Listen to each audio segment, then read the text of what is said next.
Om Sadashiva Samarambam Shankaracharya Madhyamam Asmadacharya Paryantam Vande Guru Param Ishvaro Guratmeti Murti Veda Vibhagine Vyomavda Vyapta Dehaya Dakshinamurtaye Namaha Sava Vedanta Siddhanta Gocharam Tamagocharam Govindam Paramanandam Satguru Pranatoshmaham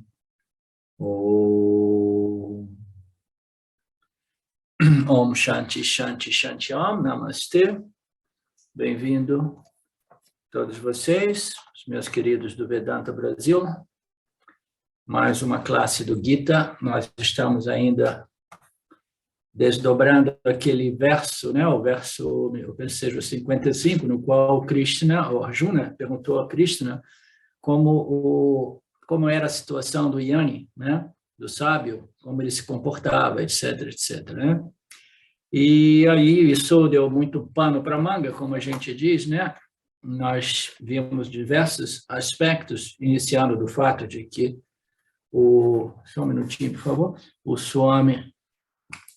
Swamiji, ele não, o Krishna, né? Ele não explicitamente disse como o Jnani se comporta, mas ele disse que ele é simplesmente uma pessoa feliz, contente em si, por si, né? Sem nenhuma dependência de fatores externos, e sempre que um pensamento, uma ideia, uma fantasia, um desejo surge na mente, ele desiste, ele renuncia ao desejo, naturalmente, sem nenhum esforço. Isso é o significado de um conhecimento, de um autoconhecimento. Em inglês, né, o James costumava chamar de hard and fast. Ele é firme, ele é sólido, e ele é imediatamente disponível, né? É um conhecimento sempre à nossa disposição, né? Isso também significa que a minha personalidade, não somente, né, em seu aspecto intelectual, mas no seu aspecto mental, emocional, ela está bem equilibrada e ela está bem imunizada, porque esse autoconhecimento, ele impregnou, né, a minha mente consciente de tal modo que quando um desejo ocorre, imediatamente o conhecimento o identifica como ignorância, entendeu? Ou isso aqui é uma declaração de que eu sou incompleto, portanto, eu preciso disso, disso, disso e daquilo. Eu preciso de amor, de atenção, etc, etc. Então, toda vez que essa ignorância se manifesta aqui na forma de um desejo ou de uma aversão, esse conhecimento estando firme, claro, sólido, sempre à disposição, ele neutraliza aquela ignorância. Vocês entendem como é simples e, ao mesmo tempo, o porquê que não é assim fácil, né?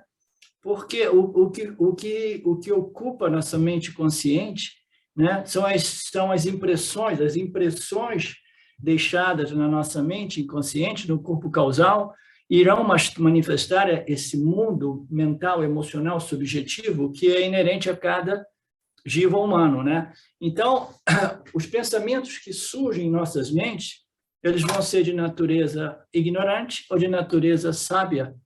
Isso vai depender de quê? Vai depender o quanto este autoconhecimento, não somente ele desenvolveu, né, e impregnou a minha personalidade emocional, mas ele também desenvolveu raízes no corpo causal, impregnou no corpo causal, de tal modo que essas tendências ignorantes já não são tão intensas, densas e fortes, né, vinculativas, como a gente diz, vinculantes, né?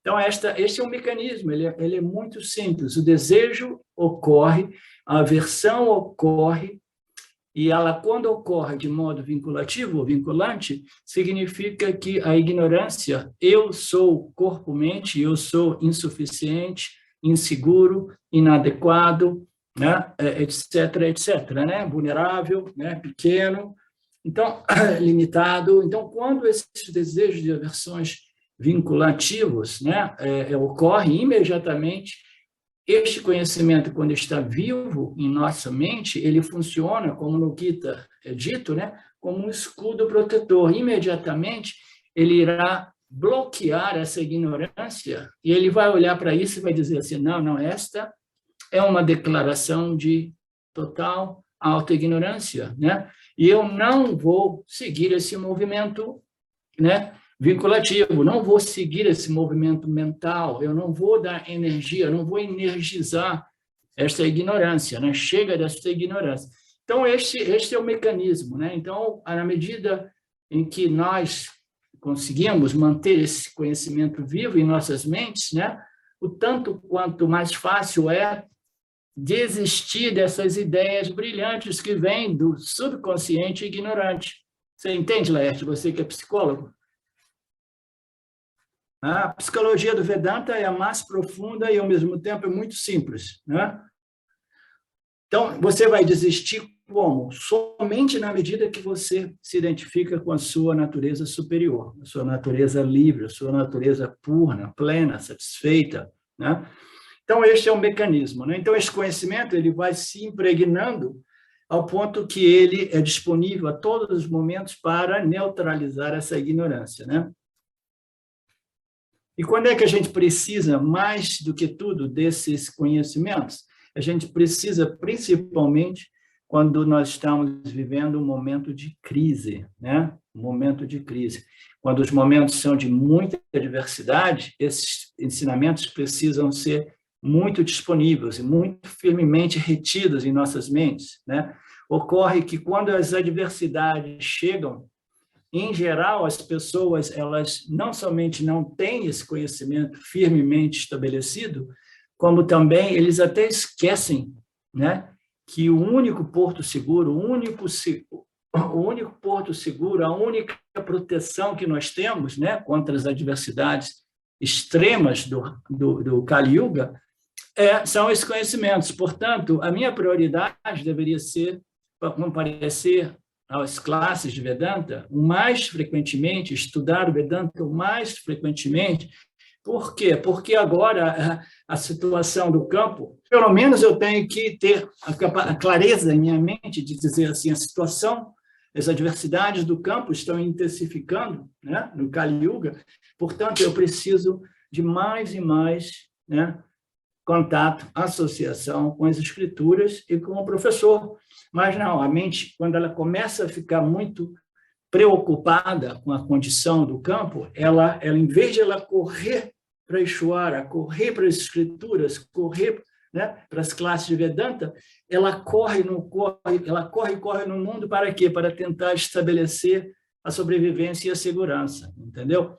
Já dá tempo que eu digo que, na medida que a situação do Kali Yuga for piorando, a situação do mundo for piorando, a gente vai ter menos e menos pessoas, né, comparecendo a esses grupos, a essas classes, a esses presenciais. Por quê? Porque o foco do indivíduo, ele imediatamente, ele é transferido para a sobrevivência, a menos que o indivíduo tenha esse conhecimento e ele saiba claramente que ele jamais vai obter esta segurança contra o Kali Yuga manipulando os fatores externos, né? Os fatores internos, a gente não consegue controlar realmente, correr para tentar estabelecer segurança no momento de dificuldade, de adversidade, não vai resolver o problema, né? Aquela história, é a nossa saúde mental, é a nossa saúde emocional, é a nossa força espiritual que é capaz de ver as adversidades, né? De ter relativamente se preparado fisicamente, mentalmente, espiritualmente para um cenário mais difícil, né?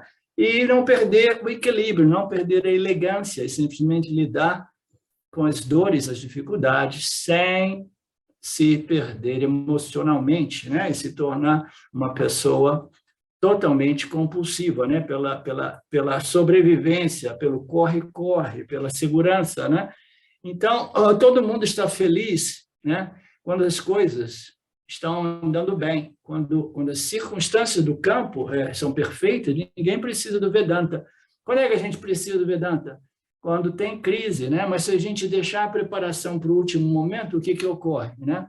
É a história do cara que tinha uma pequena chácara e uma lavourazinha, né? E começou a vir uma seca sempre mais intensa, né?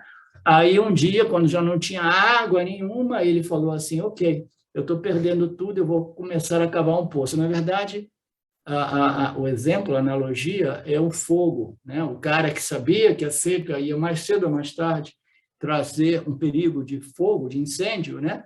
Mas ele nunca se preocupou em cavar o poço. Mas quando a casa dele começou a pegar fogo, ele cavou um poço. Então, naturalmente, isso não ajuda, né? Porque as preparações precisam ser feitas antes, do ponto de vista físico, material, do ponto de vista espiritual e psicológico e mental, né?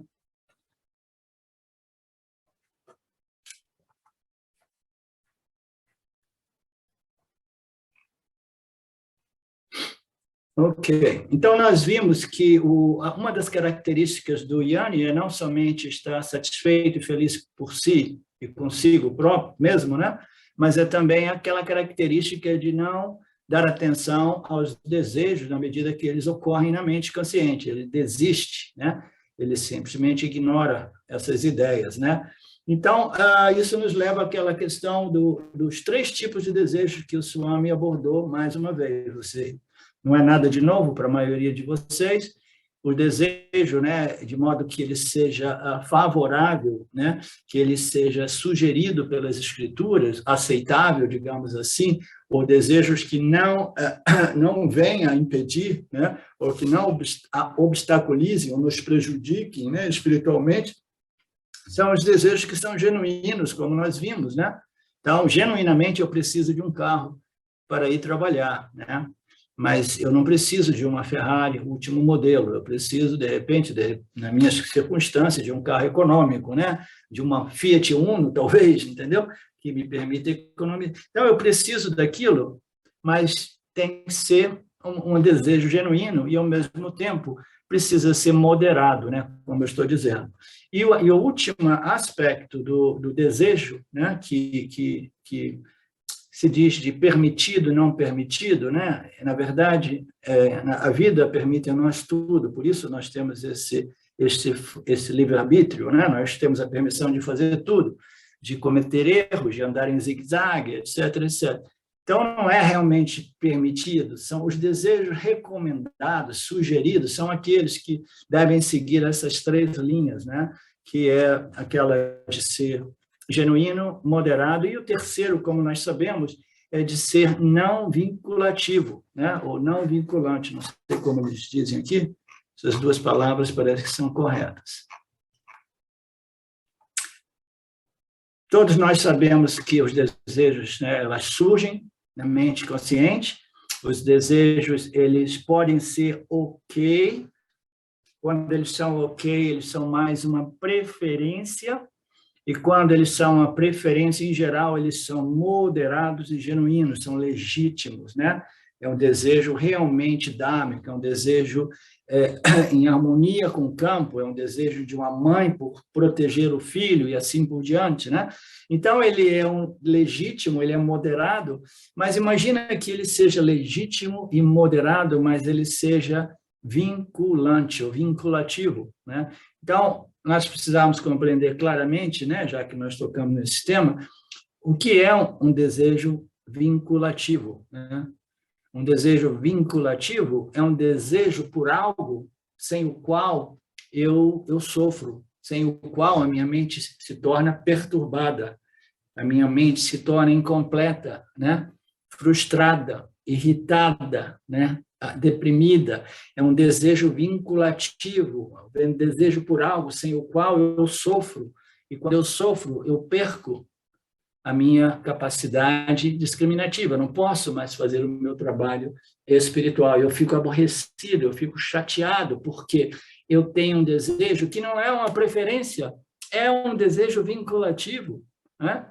É um desejo que, olha, eu quero, porque quero, agora, neste momento, entendeu? E do modo que eu quero.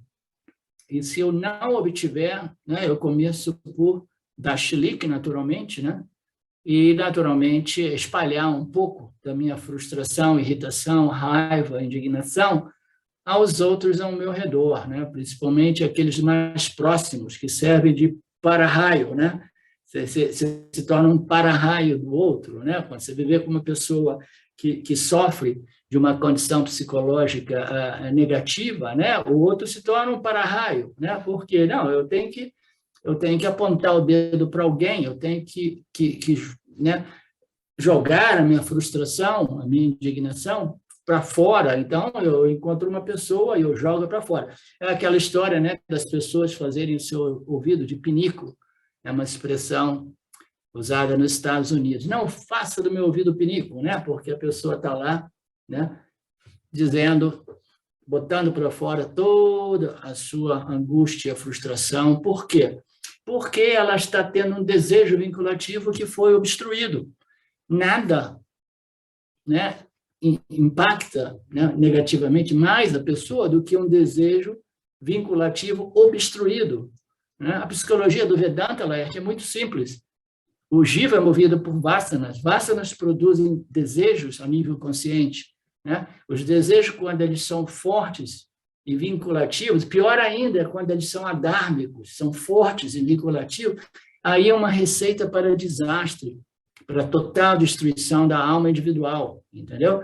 Porque ela vai querer tanto aquilo, ela vai sofrer tanto e ela vai ter que correr, né, para obter e passar pelas frustrações dos fracassos, mas ainda assim, sendo um desejo adármico, ela irá chegar ao extremo de quebrar, de violar as leis, as regras do campo, né?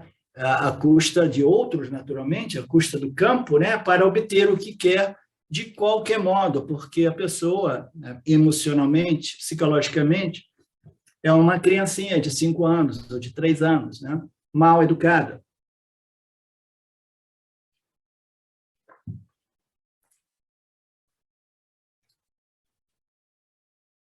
Portanto, nós precisamos converter os nossos desejos em preferências, né? O Marcelo gosta disso. Ele está sempre ali observando os desejos dele, né, Marcelo? E aí ele está vendo se é desejo ou se é preferência. Se é desejo, é preferência. Então, se é preferência, não é vinculativo. Né? Se é um desejo forte, aí ele, muito provavelmente, é vinculativo, né? Porque qualquer coisa que seja muito forte em termos de desejo ou aversão é alguma coisa que nos controla, né? Nos domina, nos escraviza, né? Então, nós não queremos ser escravos dessas tendências, desses desejos, nós queremos ser os mestres deles. E o Yanni é aquele que é um mestre de seus desejos, porque ele observa os desejos na medida que ele ocorre e ele vai observar se ele for genuíno, moderado e não vinculativo, ele diz, por que não? Né? Vamos ver, vou colocar uma ação e vamos ver se o resultado vai ser segundo essa preferência. Né? Então, o Yanni ele se move sem desejos vinculativos. O problema maior são os desejos vinculativos. Aí eu pergunto a vocês, e se o desejo vinculativo for dármico, genuíno, né? Dármico e genuíno, mas ele é vinculativo, né? Ele é dármico, ele é genuíno, mas é vinculativo. De novo, o mesmo problema, porque um desejo vinculativo é um desejo sem o qual, né, eu sofro, né? Se eu não obtiver aquele objeto de desejo, eu sofro, a minha mente fica totalmente perturbada.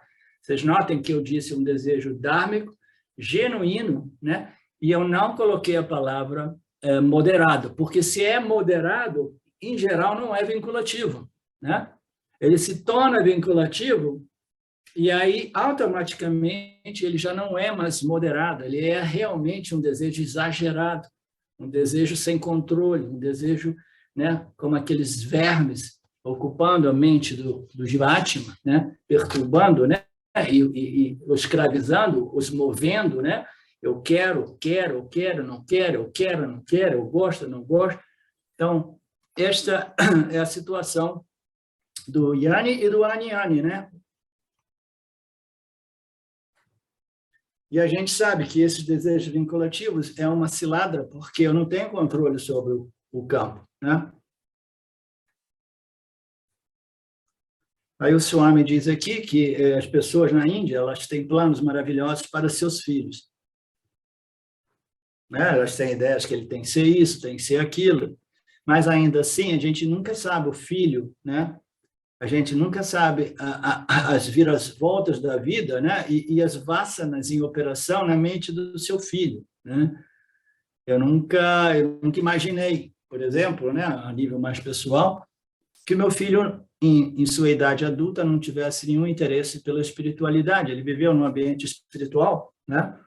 Mas ainda assim a gente nunca sabe. A gente nunca sabe o que reside realmente no corpo causal do outro, né?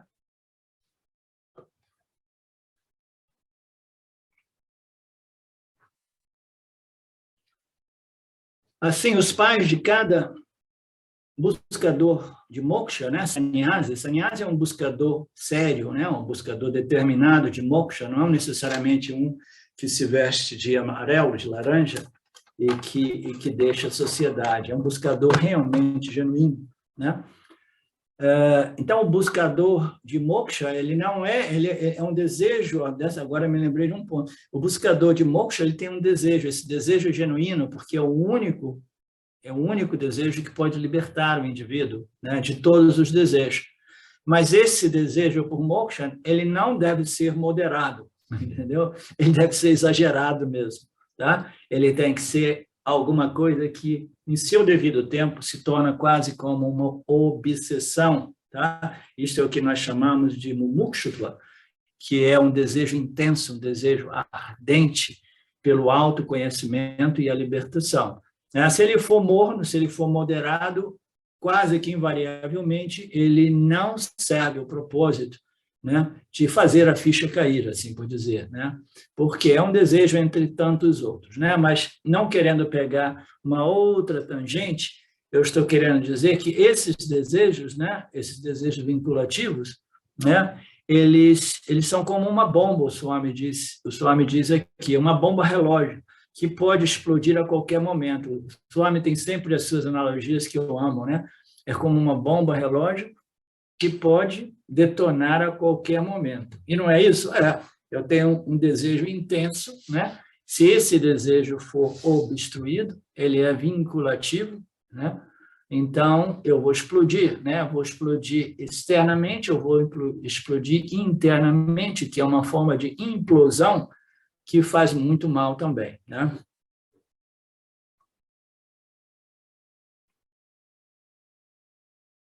Portanto, nós precisamos ter a compreensão e sermos capazes de desarmar esta bomba relógio, né? Como é que a gente vai desarmar essa bomba relógio? Mais uma analogia genial do Swamiji, entendeu?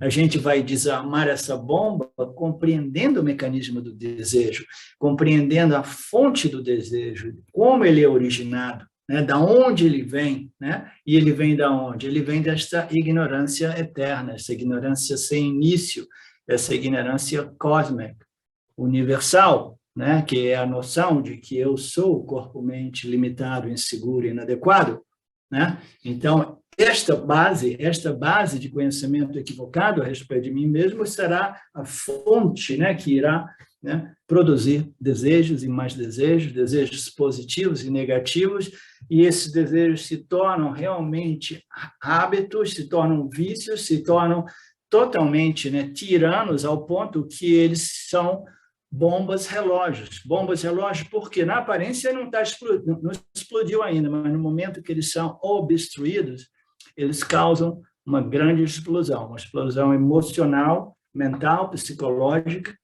que causa grande dano ao indivíduo e às pessoas ao seu redor.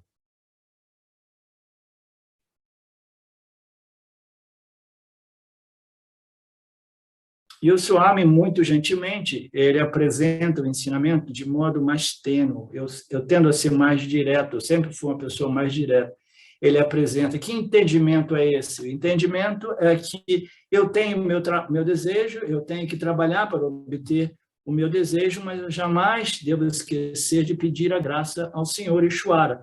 Então, já é um modo, né, de você minimizar esse aspecto vinculativo do desejo. Por quê? Eu estou incluindo Ishvara na minha vida e estou dizendo, o desejo existe, ele é muito forte, eu quero isso e aquilo, minha mente está perturbada por esse desejo, né?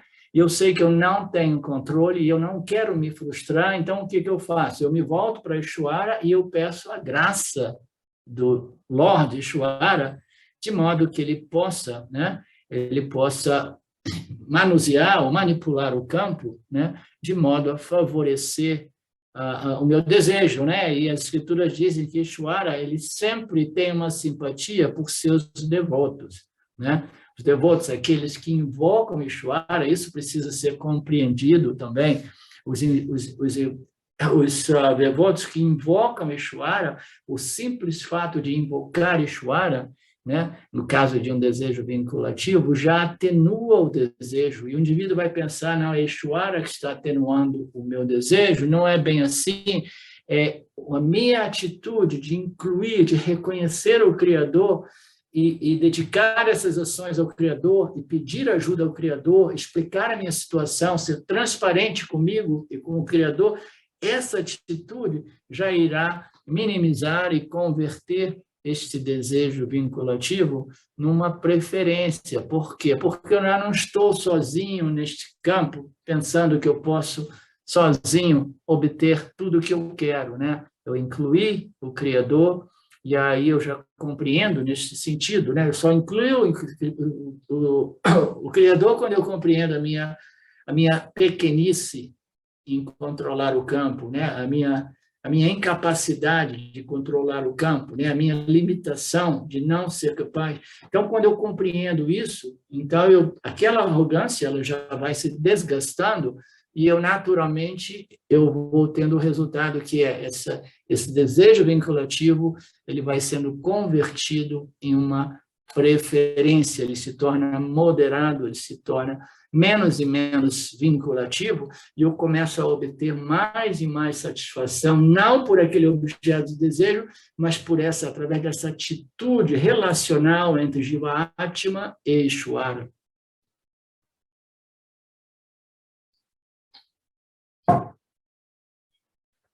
Vocês compreendem o mecanismo? A via, a saída do samsara, É tudo muito simples.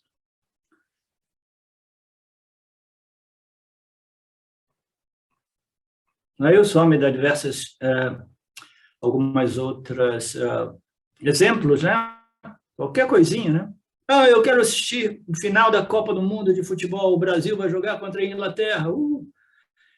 Aí, quando chega na hora, tem uma falta de luz generalizada em toda São Paulo. Ninguém consegue ver o jogo, Imagina a frustração de 20 milhões de pessoas na cidade de São Paulo sem conseguir assistir a finalíssima da Copa do Mundo, Então, são condições que a gente não tem controle algum, A energia foi embora. Portanto, a gente tem que saber, compreender que existe uma infinidade de outros fatores e que existe o Criador, aquele que manipula o campo, aquele que irá... Como é que se diz? Esqueci uma palavra, estou buscando essa palavra já há uns 10 minutos. Então, este Criador é aquele que irá conceder a nós os nossos prarabdha karmas, então a gente pede uma ajudinha a ele, mas no pedir essa ajuda, a gente já está se preparando emocionalmente para lidar com as adversidades, com as obstruções em relação ao meu desejo.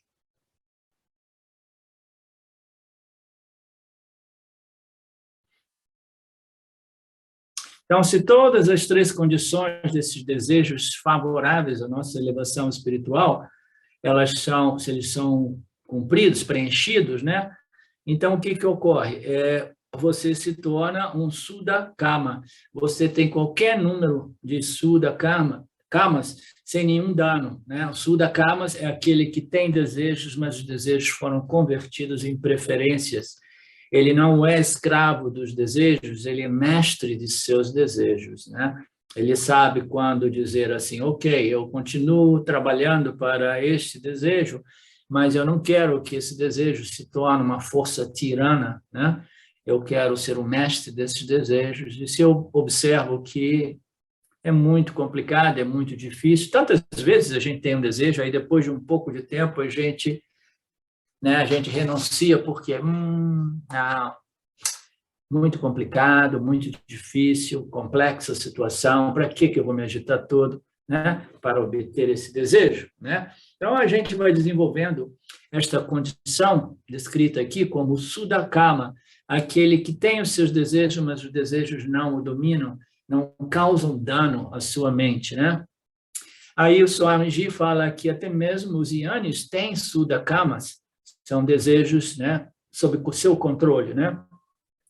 Por causa do desejo de Shankaracharya, ele escreveu, né, todos os textos vedantinos que nós desfrutamos, que nós, né, curtimos nos dias de hoje, né? Tudo isso é graças a ele, 1.300 anos atrás, né? Ele queria abençoar a humanidade, ajudar a humanidade, né, reacender a chama do Vedanta. Esse era o seu desejo. Então, muito provavelmente, 100% garantido, não era um desejo vinculativo, mas ainda assim era um Sudakama, né? Um desejo sob seu controle, um desejo moderado, genuíno, absolutamente necessário, e um desejo que não era de benefício próprio, mas era um desejo de beneficiar toda a humanidade, né? Um desejo elevadíssimo, né? Tudo isso para, de novo, né, deixar bem claro que o problema não é o desejo, o problema é a qualidade do desejo, né?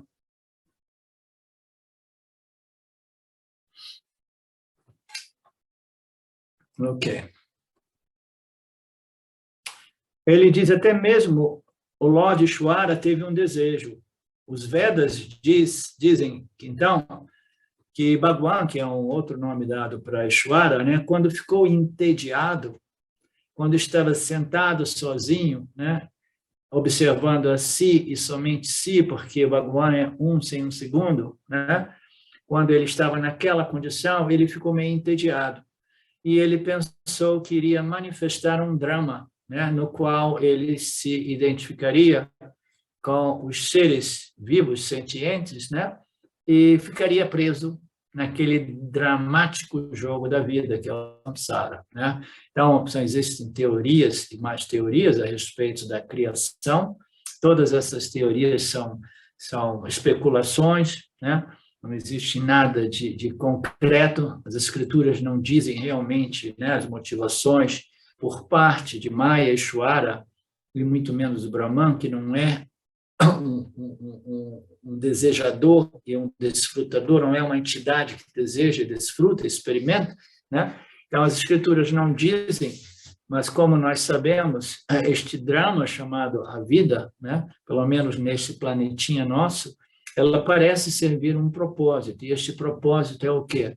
É o processamento desta ignorância até que nós possamos converter ignorância humana em sabedoria a respeito de Brahman, sabedoria a respeito de Satya, né? Então, parece ser. Agora, por que esta realidade aparente foi criada, na qual a consciência se tornou o Jiva-Atma, ninguém sabe. Aqui está dizendo que Brahman, o Bhagwan, estava entediado e falou assim, eu vou criar um drama, né? E aí eu vou ficar assistindo esse drama e me divertindo, né? Por quê? Porque eu vejo o drama do mesmo modo que o Jiva-Atma vê o seu sonho. Ele vê o sonho, ele vê o Taijasa, que é o sonhador, vê os objetos do mundo do sonho, mas o sonhador, na verdade, ele tem uma perspectiva, muitas vezes, que, embora ele se identifique com o personagem do filme, né, ele ainda assim ele permanece como uma testemunha. Então, a situação do Yanni é que ele vai desenvolvendo esta perspectiva, esse ângulo no qual ele se torna mais um testemunho deste drama, um testemunho deste filme, né? Não importa, né, o quanto dramático ou não dramático ele se torne, né? Os prazeres e dores eles vão se intercalando, né? Mas ele permanece como espectador, né? Aquele que testemunha o drama, né? Então, neste contexto, Shankaracharya escreveu um belo texto, Bhasyam.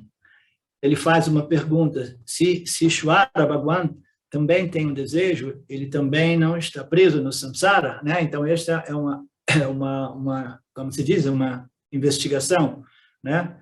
Um inquiry, né? Então, ele está fazendo uma investigação, assim, se Bhagwan realmente teve um desejo pela manifestação, por criar esse drama, né, utilizando esse poder de Maya, então, será que ele está preso no drama? Será que ele está, entendeu, preso no samsara também, né? Então, no segundo capítulo, o Yani, aqui neste segundo capítulo, o Yani é definido como sem desejos. Como é que os Vedas dizem que Bhagwan tem desejos? É impossível, né? Se até mesmo os Yanis, eles vivem sem esses desejos, né? Então, por que podemos dizer que Ishvara tem desejos, né?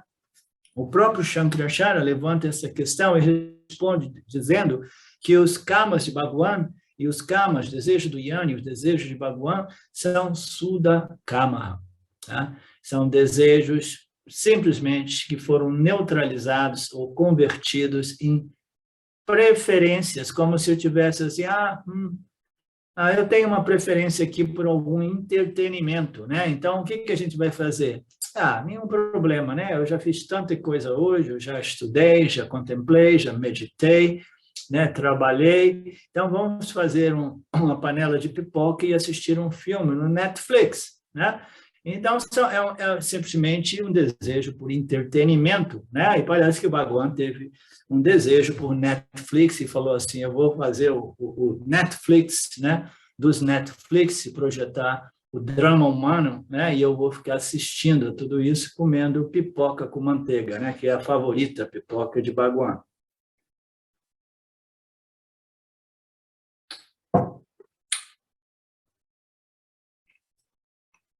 Só me dá um outro exemplo que é muito comum em suas classes. Na Índia, nós temos o esporte principal é o cricket, né?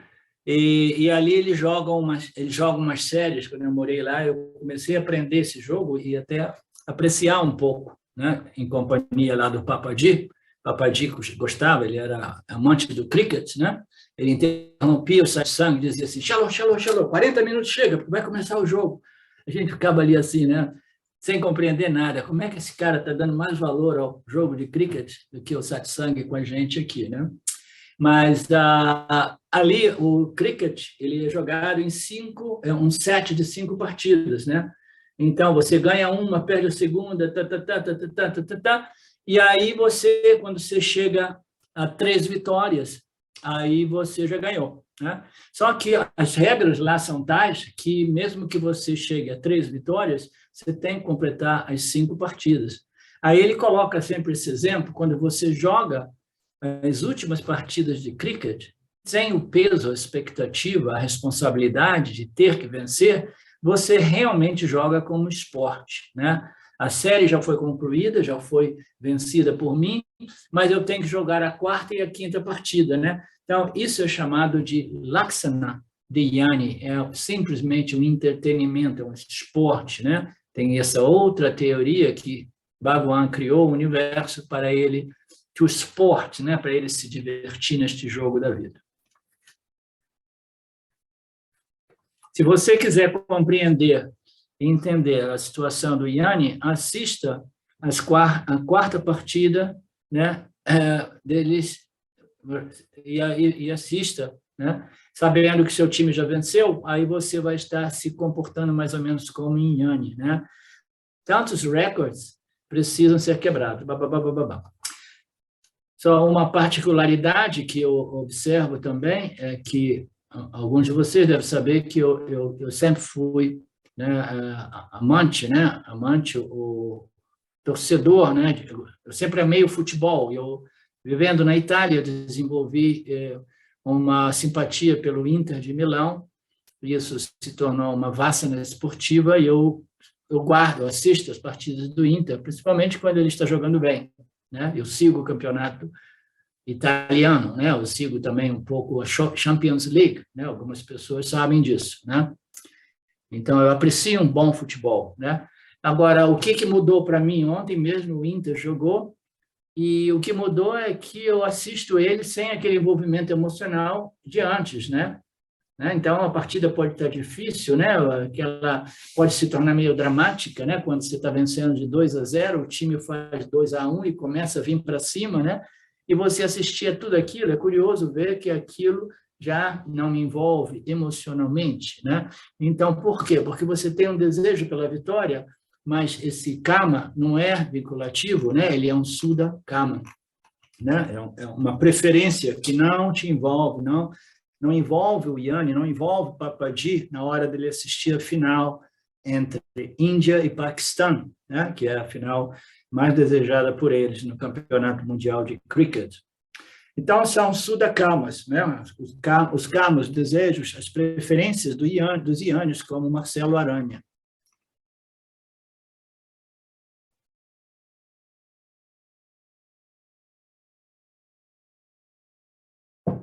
Ok. Por isso, este versículo é muito importante. Eu decidi elaborar um pouco mais sobre essa história do desejo vinculativo, né? Porque a gente precisa como é que se de ver realmente a textura deste fenômeno, né? Para compreendê-lo e desativar essa bomba, né? A gente precisa saber compreender esse mecanismo psicológico, né? Emocional, e começar a desarmar, desativar essas bombas relógios, como o Swami colocou aqui, né? Então, o primeiro fato é reconhecer, né? Reconhecer o quê? Que eu sou vítima de alguns desejos vinculativos, né? Sem os quais eu fico perturbado e dou chilique, né?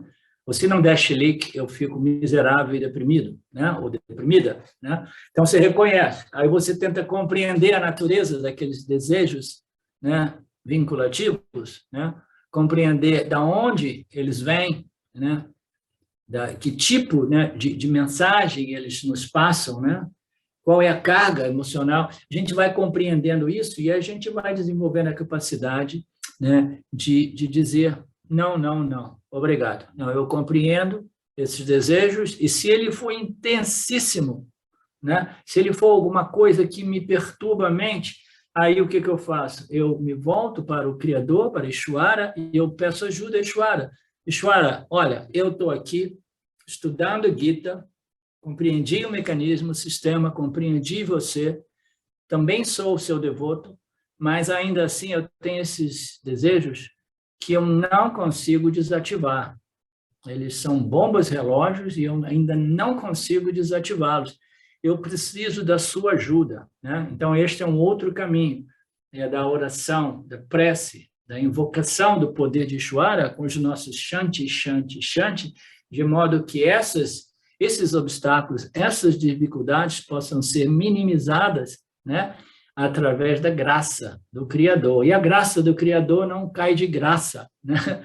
Ela depende da nossa ação, da nossa atitude. Como eu disse, o simples fato de invocar Ishvara diz tanto sobre a nossa atitude, né? Então, é um versículo importante.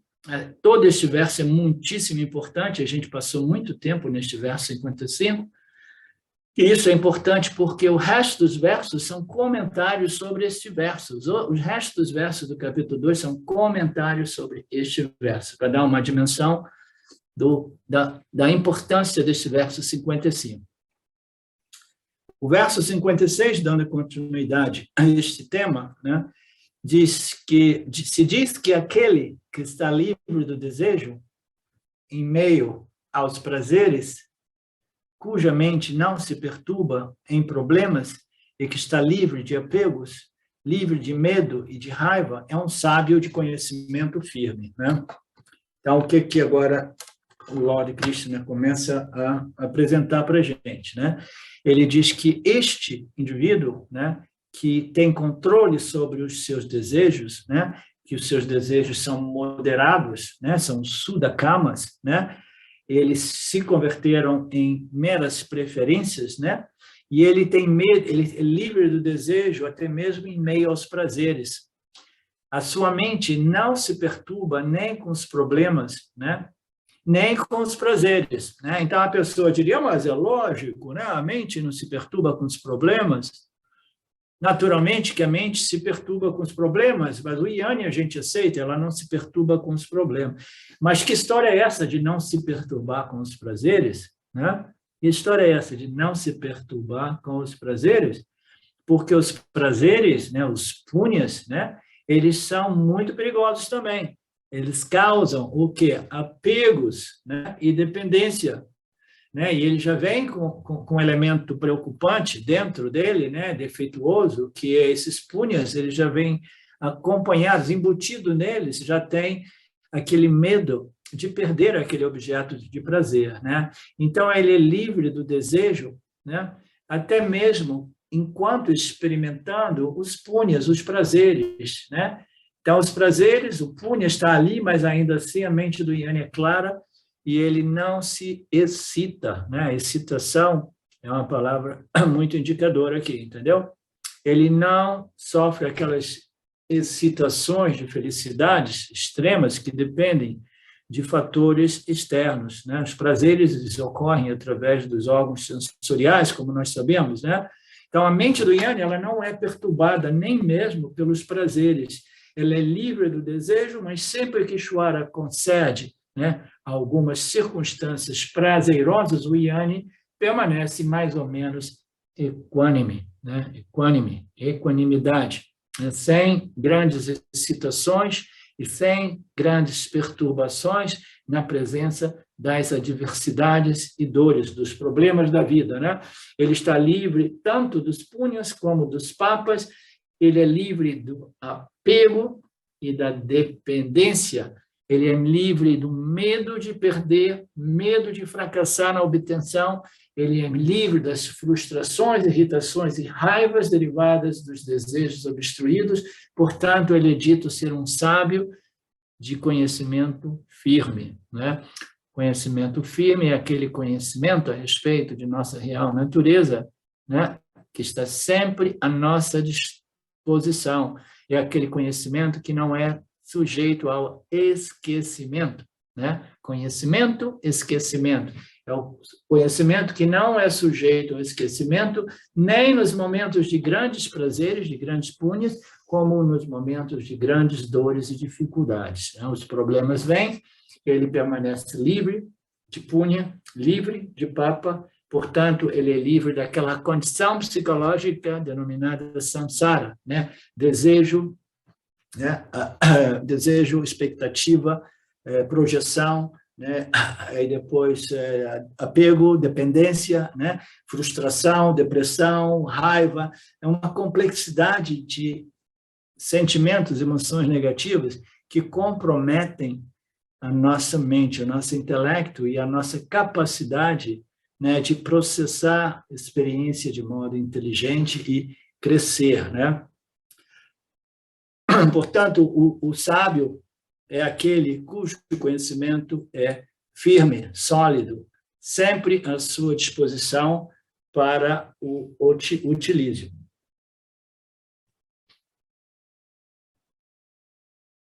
Como é que o Yanni responde às suas situações de vida, né? Em situações adversas, desfavoráveis, principalmente, né? Fica muito claro que o Yanni também não pode evitar situações desfavoráveis. Isso é uma coisa que nós dizemos de novo, de novo, de novo. As escrituras apontam para isso. E, como eu disse, né, muitos anos atrás, décadas, quando eu estive no meu período ali em Lucknow, na companhia de Papaji, sempre que eu podia, eu passava por Mumbai, que na época era chamada de Bombay, né? E eu dava uma passadinha para ver o Ramesh Balsekar, né? E uma das vezes que eu fui visitar o Ramesh, né? Ele não era famoso, ele via de vez em quando as pessoas, uma por uma. O Ramesh Balsekar, para quem não sabe, era um dos discípulos, né, que se tornou o tradutor principal das palestras, né, dos satsangs, dos darshans de Nisargadatta Maharaj, né? Então, eu passava ali para visitar o Ramesh, e o Ramesh uma vez me disse, né, que o Yanni, né, o iluminado, né, fica claro que o iluminado não consegue evitar os problemas da vida, né? Então, eu lembro que ele me disse isso e eu fiquei chocado. Eu fiquei chocado, mas chocado a um modo tal que, quando eu voltei para Lucknow, eu comecei a dizer para todo mundo que o Balsekar era um guru falso, porque ele tinha dito que o autoconhecimento, a iluminação, ela não neutraliza os problemas da vida, não consegue evitar as situações adversas, os problemas, as situações desfavoráveis, né? Não que ao me tornar Yanni eu possa evitar situações dolorosas ou difíceis, não. Porque o Yanni ou a Yanni, todos nós nascemos e devemos sempre prestar conta aos nossos Prarabdha karmas, né? O Yanni de hoje, ele era um Yanni ontem, né? O Yanni hoje, ele, como um Yanni 10, 20 vidas passadas, ele colocava ações no sistema que eram ações absolutamente não sábias, né? E muitas dessas ações, né, elas ainda estão suspensas, né, como Sanchita Karmas, no sistema, esperando nesta complexa equação chamada causa e efeito, né, karma, né, esperando para serem manifestas, né, como o Prarabdha karma da alma individual. Então, todos nós temos Prarabdha karmas, então o Yanni, ele recebe o Prarabdha karma, que são respostas às ações inadequadas, inapropriadas, né? Pelo menos isso, ou adármica, em muitos casos, ele ainda tem que prestar conta, esgotando esse resíduo de Prarabdha, que são de natureza papa karma, tá? Vocês entendem? Então, o Yanni, ele vai passar pelas dificuldades, como qualquer outro indivíduo, né? Novamente, lembrando da situação de Ramana Maharaj, ele sendo aquele ser radiante, lindo, maravilhoso, né? Um exemplo, né? de bondade, de amor, né? E de equanimidade, né? Não quero usar a palavra presença, né? Mas de aquele exemplo de pura testemunha consciente, né? Então, ainda assim, ele teve que passar por um câncer, né? Um câncer, e ele morreu de câncer, né? Então, o Yanni, ele vai passar por dificuldades, e é muito fácil para a gente saber disso. Por quê?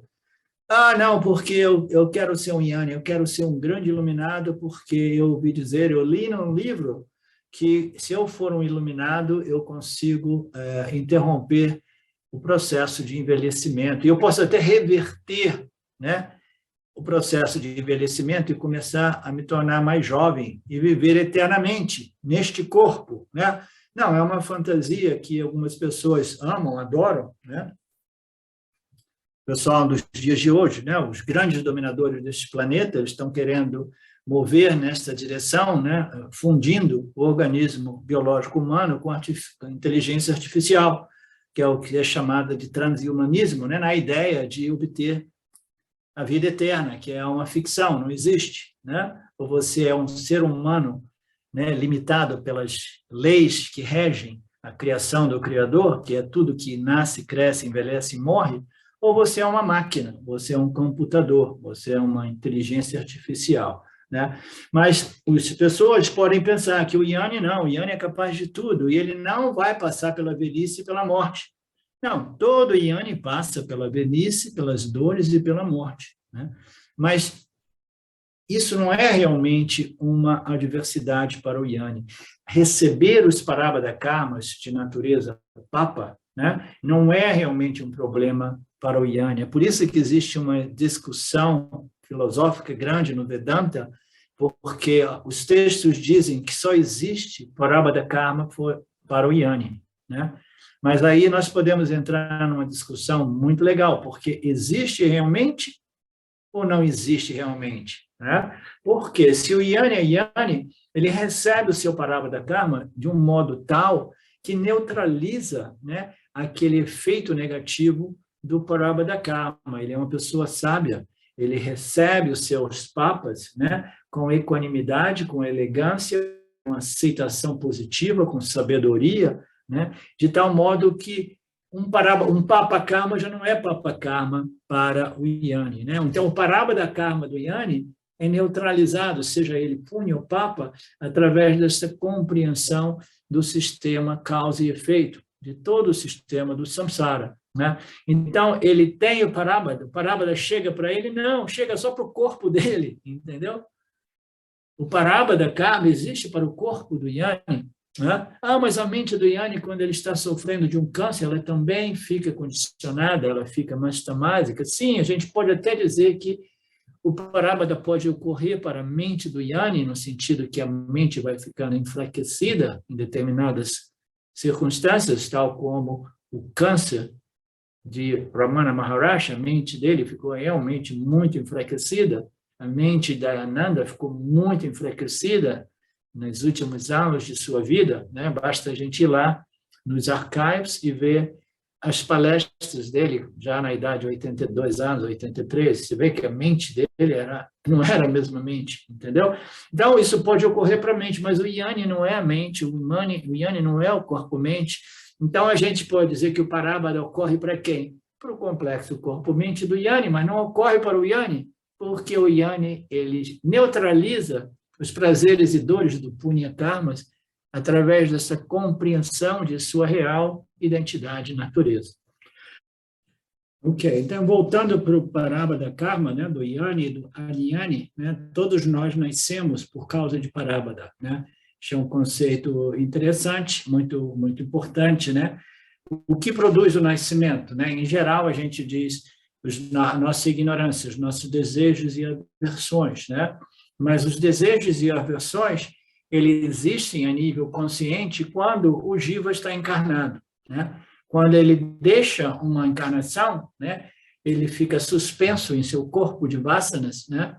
E aí a sua mente é uma mente subconsciente ou inconsciente. Então, as vasanas estão ali e a gente pode dizer que o que causa o nascimento são os nossos karmas. A gente pode tanto dizer que são os sanchita karmas, né? Os karmas depositados no corpo causal, que vão buscar,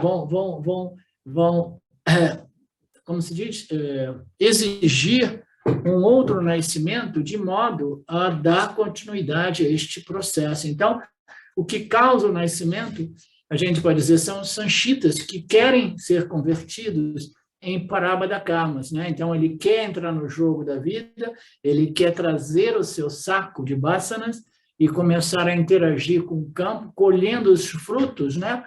De interações passadas e mais as interações atuais do indivíduo. Se a gente observar, todos nós nascemos e, a princípio, todos nós somos inocentes, nós somos uma criança, e aí algumas passarão por circunstâncias muito dolorosas, né? Muito difíceis, muito adversas, outras nascem em condições favoráveis, condições doces, né? Outras em condições muito amargas, né? Então, o que está determinando o Parabada daquela criança? Né? Então, é o seu Sanchita Karma, são os karmas que estavam depositados em seu corpo causal e que precisavam de continuidade, né? E a gente inicia da onde nós, né, interrompemos esse processo. Nós temos um corpo causal dominado, né, impregnado por punya, né, por méritos, aí naturalmente nós obteremos um nascimento, né, positivo, né, uma família, né, economicamente estável e espiritualmente elevada, né? Por quê? Porque esse é um sistema meritório, né? Então, nós colhemos aquilo que nós plantamos. Então, um próprio nascimento é por causa do karma, né? Assim, até que a morte ocorra, Punya e Papa vão estar ali. O jogo é esse, entendeu? Manifestando como Punya Papa, Punya Papa, Punya Papa. Naturalmente, o Yani, ele vai transcender bolsos. Ah, não, eu quero transcender só o Papa. Eu quero me manter apegado ao Punya, né? Então, tudo bem. Se você está apegado ao Punya, então você está preso no samsara, porque o apego causa dependência, né? E você nunca sabe quando o Punya ele será convertido em Papa, porque é inevitável. Punya Papa é o jogo da vida.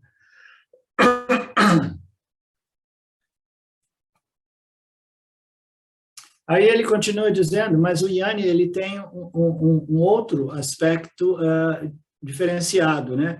Ele não cria mais Punya Papa novos, né? Por que ele não adquire Agama e Karma? Espero que você se lembre o que é o Agama, o que é o Sanchita, né? Então, eu espero que vocês também se lembrem, né? Mas o Yami, por que o Yami ele não acumula novos Agami Karmas ou Sanchita Karmas, né? Por quê? Porque o Agami Karma, que é o karma colocado no campo, né, ele se torna realmente contabilizado para a conta kármica do indivíduo, na medida que são ações, pensamentos, palavras e ações permeadas por um sentimento, uma identidade de que eu sou o pensador, o fazedor e o executor de tudo isso. Eu sou o cara, eu sou a cara. Então, o que caracteriza os novos agamis e os novos sanchitas é a identificação como fazedor, pensador, originador, autor, né? Executor. Né? Então, é este ego que se identifica, este processo que fundamentalmente é impessoal, muito embora exista um aspecto pessoal, né? Também ali, né? Mas esse aspecto pessoal da alma individual precisa ser bem resolvido através da compreensão do sistema inteiro, que é Ishvara, de modo que eu possa compreender que, embora eu ainda tenha um grau de responsabilidade neste processo, através do exercício inteligente e sábio do meu livre-arbítrio, né? Embora eu tenha essa responsabilidade, eu não sou realmente o controlador, o originador, né, das minhas ações e muito menos do meu destino. Por quê? Porque o meu livre-arbítrio, né, é um entre tantos outros fatores. A totalidade desses fatores é denominada Daivan, que é um outro nome para o Criador, Ishvara. Né? Daivan, totalidade de fatores. Então, por que nós dizemos que não existe Agami e Sanchita? Porque os Sanchitas são os depósitos de Agamis que permanecem suspensos there. Mas, ainda assim, existem Agamis there que estão se manifestando como parábadas, né? Por isso que essa ideia de que não existe Agami e não existe Sanchita, né? Ela pode ser discutível, porque não existe parábada sem Agami. Se tem ainda parábada karma para o Yanni, significa que existe ainda as sementes, né, de parábada que são sanchitas. Né? Então, existe ainda sanchita, o processo kármico ainda relativo a ações passadas, até mesmo de nascimentos anteriores, né, que estão frutificando. Mas o Yanni, ele não produz novos sanchitas, agamis e novos sanchitas. Por quê? Por que ele não produz mais, Celiane?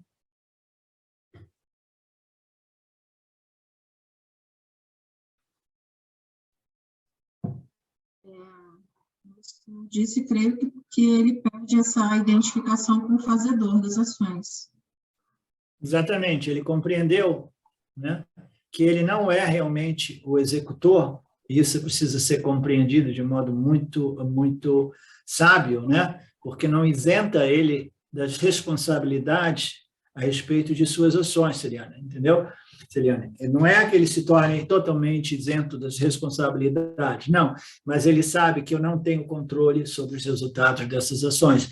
Eu faço o meu melhor, né, eu faço um esforço, né, humano, né, apesar de minhas limitações, para responder aos estímulos de modo mais harmonioso possível com as leis que regem o campo do Lorde Ishvara, né? Então, eu faço o meu esforço, né? Às vezes, né, eu sendo uma entidade ainda com defeitos e limitações, né, eu posso cometer erros, né, mas no que diz respeito aos resultados, eu sei que eu não tenho controle. Então, eu sou um fazedor? Sim e não. Eu fui desenhado para responder aos estímulos, mas eu não me considero o fazedor do ponto de vista do ego, porque o ego é aquele que acha que ele, e somente ele, como único fator, é aquele que pensa e que fala e que age, né? Então, para essas pessoas que estão sob essa ilusão do ego, que pensam que eu sou o originador de meus pensamentos, de minhas ações e o controlador do meu destino, então nós temos uma questão muito simples, né? Me diga exatamente, Celiane, o que você vai pensar em 60 segundos, né?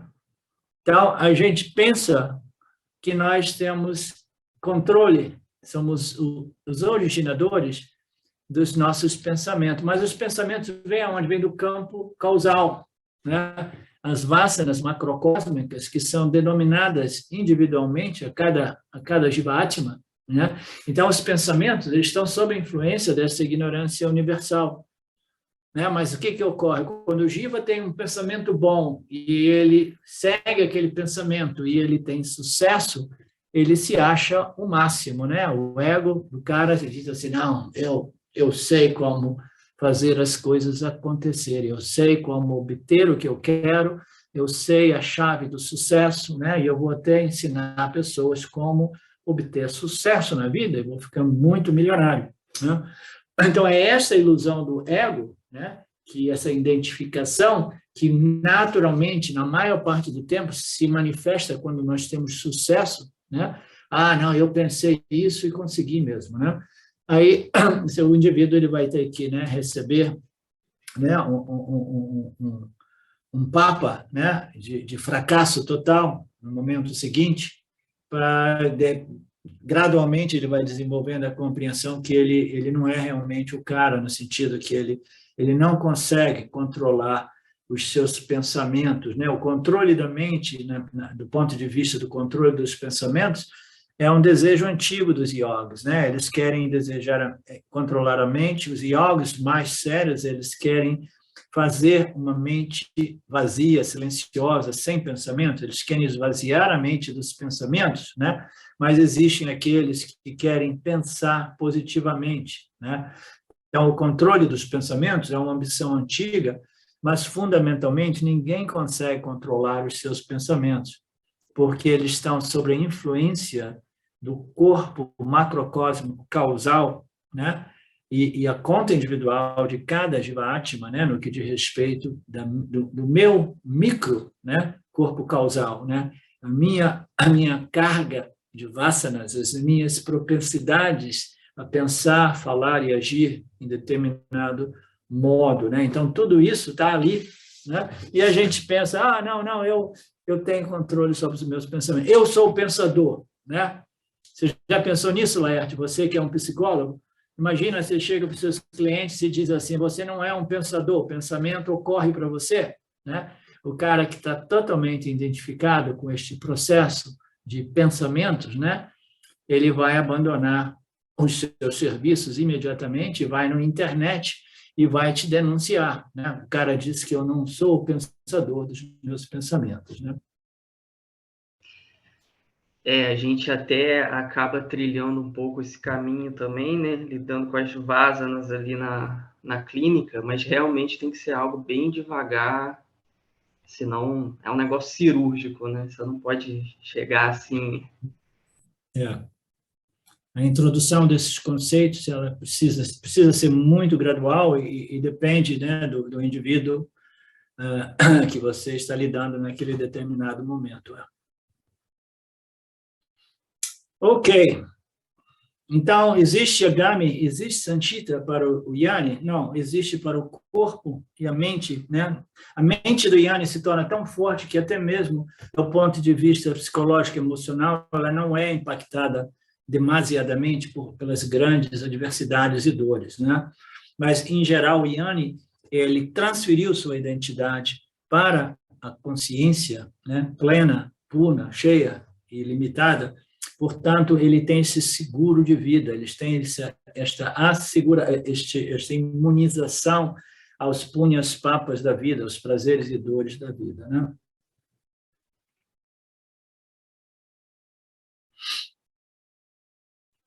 Ok.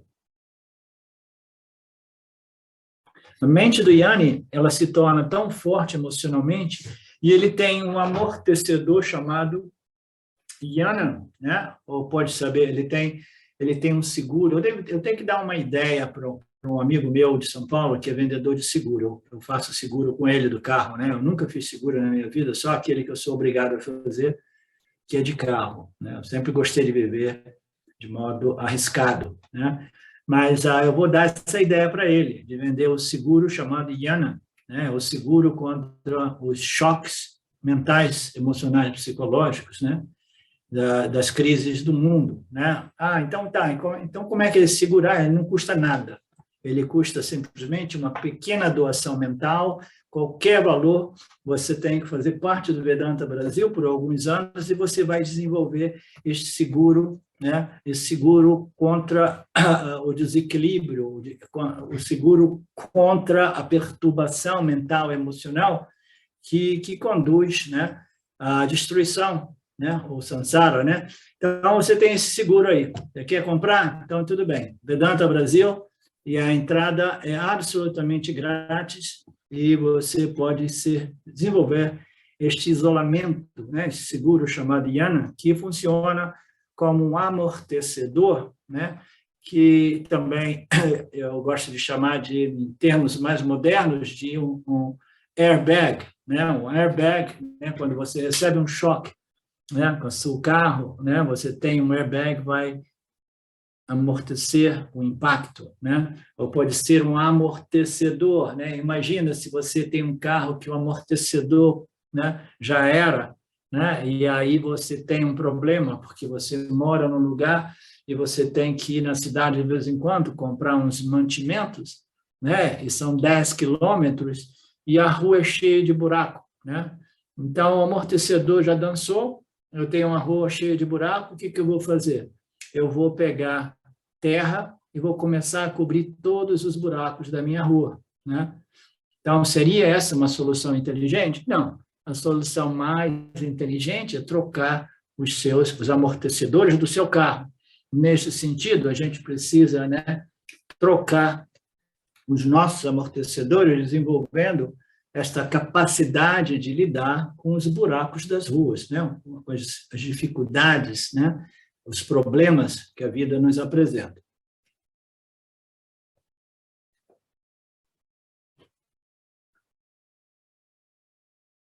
Então, o que ocorre? Ele troca o amortecedor e aí a perturbação vai ser mínima, né? Quando a gente passa por aquela estrada, né? E como é que você sabe disso? Ele diz, porque a gente pode classificar esses buracos das estradas, né, muito facilmente. Todas essas coisas não acontecem de repente. É tudo um crescimento gradual. Os buracos aqui da estrada onde eu moro também. Passaram as máquinas agora, daqui a um mês começam a crescer os buracos de novo. Então, não tem jeito. É gradual, mas é inevitável, né? É a vida apresentando papa, dificuldade, problemas, adversidades. É inevitável, né? Até que a gente consiga aprender a lidar com esses problemas. E nós precisamos de assimilar esses conhecimentos devidamente para desenvolver essa saúde mental, emocional, psicológica, né? Gradualmente eu me torno uma pessoa de mente forte, equilibrada, equânime a respeito dos problemas da vida, né? E aí ele diz, como é que eu posso classificar a minha mente, né? O Gita está realmente entrando em mim? Como eu vou saber se esse ensinamento está me transformando, né? Existe algum parâmetro de medição? Eu quero ver o quanto eu tenha desenvolvido esta sabedoria espiritual, né? Não existe um instrumento, né? Um mokshômetro, né? Ou um yogômetro, alguma coisa que me permita ver o meu nível de desenvolvimento, né? Então, o Gita está passando por mim ou eu estou passando pelo Gita, né? Como a gente diz, né? Como o Swami Dayananda disse uma vez para um discípulo seu, né? Que disse, o Gita, não. Eu não vou fazer parte dessas aulas do Gita, porque o Gita é coisa para iniciante. E eu já passei pelo Gita 4 anos atrás, 5 anos, já li diversos livros, né? Inclusive com o professor Arlindo, passei pelo Gita, então eu não preciso de passar mais pelo Gita, né? Aí a questão é, você passou pelo Gita, mas será que o Gita passou por você, né? Será que realmente esse Gita te transformou? Como é que eu posso saber se eu assimilei esses ensinamentos de modo a realmente ter obtido os frutos, os benefícios desses ensinamentos, né? Aí o Swamiji, né, ele nos dá um método de meditação, mas eu os advirto que isso deve ser usado para medir a você mesmo, para avaliar você mesmo. Não utilize este parâmetro, esta análise, né, esta lógica para ficar medindo os outros, né? Porque a gente gosta de avaliar o progresso dos outros, né? A gente não pode avaliar os nossos progressos, por quê? Porque nós nos sentimos todos extremamente progressistas, né? Elevadíssimos, né? Do ponto de vista espiritual, digamos assim. Como nós sabemos, esse ego, esse fazedor, esse sentimento de que eu sou o cara, eu faço e eu desfruto dos meus resultados, né? Ele tem uma imagem, quase sempre, uma imagem sobre ele muito elevada, né? E ele faz de tudo para proteger a sua imagem, né? E quando ele se torna um ego espiritualizado, né? Ele vai desenvolver ideias maravilhosas a respeito de si e irá protegê-las de todo custo, né? Uma das mais básicas, né? Mais importantes, mais relevantes para o ego espiritual é que eu sou uma pessoa quase iluminada, se não uma pessoa iluminada, né? Eu sou um Jnani, ou eu sou 90% Jnani, né? O ego ele vai criando essas noções, né? Para proteger a sua autoimagem, porque o ego nada mais é do que uma autoimagem. Se eu quero uma autoimagem, se eu vivo a partir da imagem que eu tenho, as ideias que eu tenho a respeito de mim mesmo, então, naturalmente, eu escolho ótimas imagens. Eu sou uma pessoa boa, generosa, né, caridosa, amável, né, cheio de compaixão, cheio de clareza, né? Então, eu sou uma pessoa realmente de alto nível espiritual, né? É uma ideia muito comum que nós, né, nós temos, o ego tem a respeito de si, né? Então, o Gita está passando por mim ou eu estou passando pelo Gita? Não, eu tenho que fazer uma medição, né? Então, mas que esta medição, que este instrumento sirva para você medir assim, não comece a medir os seus familiares, as pessoas da sua sangha, entendeu? Não fique julgando e medindo os outros, né? Então, nós conhecemos esse sistema que foi genialmente desenvolvido pelo Swami Paramarthananda, né? Que ele chama de frequência, né? A frequência de perturbação mental, né? A profundidade, né? E o tempo de recuperação. Vocês lembram disso, né? Então, o número de coisas, ou a frequência desses distúrbios mentais, ela deve se tornar cada vez menor na medida que nós realmente assimilamos os ensinamentos do Bhagavad Gita, né? Então, se antes eu me sentia perturbado, disturbado, emocionalmente violento ou deprimido, né? Uma vez por mês, né? Aí agora que eu sou estudante do Gita, né? E que eu estou realmente deixando o Gita passar por mim, então essas perturbações, esses distúrbios emocionais, eles estão ocorrendo com menos frequência. Então, está ocorrendo o quê? Uma vez por semana, né? Então, o Swamiji, com as brincadeiras dele, ele sempre coloca, né, umas piadinhas interessantes. Ele diz, se você não consegue medir através da frequência dos distúrbios, você mede através da frequência do não distúrbio, né? Então, você vai perguntar para você quanto frequentemente eu não estou perturbado.